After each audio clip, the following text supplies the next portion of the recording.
Now, when a parent doesn't believe in what you're saying, so is it a denial? Lack of trust could create deniability, right? So let's say I am a parent and you tell me something about my dog and my dog doesn't do that at home. If I trust you though, that means if you and I have made connection, many times educators are struggling to make connections because parents often don't have time while signing in or signing their kids out. But there are ways we can make connection. Newsletter is one of the ways.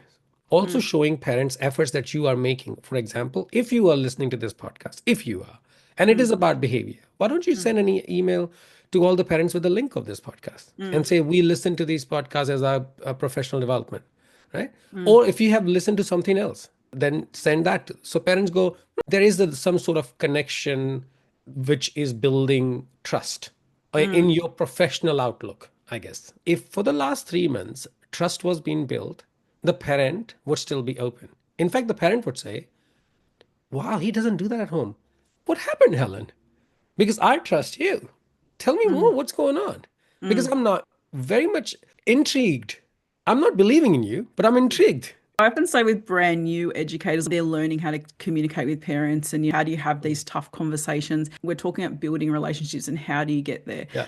I often say to my educators, sometimes remember the language you use. When a parent comes in and you want to have a conversation with them about some behaviors that you've witnessed today, simply by saying, we had a bad day, acknowledges that as a group we had a bad day. It's not that accusatory, your child did this today, which already puts that parent on the back foot. But also the reason I like to say we had a bad day is because sometimes we need to consider, did my actions play a part in how this child behaved today?